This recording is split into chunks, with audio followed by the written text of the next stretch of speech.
এক নারীর সৌন্দর্য বিকাশের প্রধান অঙ্গ হলো শাড়ি। এর বিকল্প কিন্তু হয় না।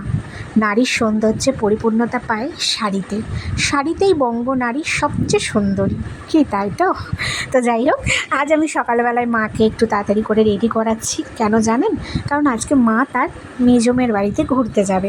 তো যাই হোক, মাকে অনেক বলি, দেখো তুমি ভারী হয়ে গেছো, তোমার শরীরটা ভালো না, তুমি সেইভাবে হাঁটাচলা করতে পারো না, তোমাকে যদি একটু প্লাজো প্যান্ট একটা কুর্তি কিনে দিই, ক্ষতি কি, পরেই দেখো। কিন্তু মা তো সেকেলের মানুষ, কিছুতেই পরবে না। কোনো রকমে আমার বাড়িতে থাকে বলে আজ অসুস্থতার কারণে নাইটিটা কোনো রকম পরাতে পেরেছি। কিন্তু আমার মা শাড়ি পরতেই ভালোবাসে, কখনোই নাইটি পরেনি, কোনো দিনই পরেনি।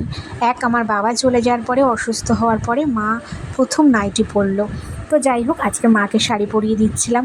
আর কত কিছুই মনে আসছিল। একটা সময় ছিল মার কাছেই প্রথম শাড়ি পরা শিখেছি।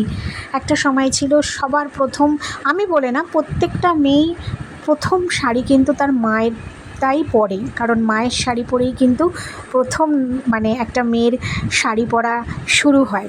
তো যাই হোক, মাকে কোনো রকম একটু শাড়িটা পরিয়েছি, আঁচলটা পিন করে দিয়েছি আঁটোসাঁটো করে, কারণ দেখতেই পাচ্ছেন ঠিক মতন দাঁড়াতেও পারে না, শরীরটা বেশ ভারী হয়ে গেছে।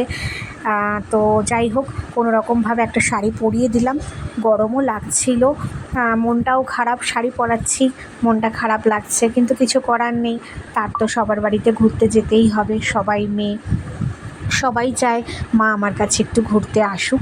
তো যাই হোক, আপনারা কারা কারা মাকে এভাবে শাড়ি পরিয়ে দেন একটু কমেন্টসে অবশ্যই জানাবেন। তো আমি তো আমার মাকে পুরোপুরি ভাবে শাড়ি না পরালেও আঁচলটা আমি ঠিকঠাক করে দিই, আঁচল কুচি, কারণ মা এখন আর সামলে উঠতে পারে না। তো যাই হোক, আমি চলে গেছিলাম একটা সেফটি পিন আনার জন্য, কারণ শাড়িটা পিন করতে হবে।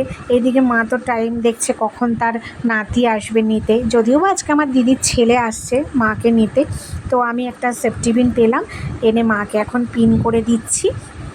তো মা পুরোপুরি রেডি মেয়ের বাড়িতে যাওয়ার উদ্দেশ্যে।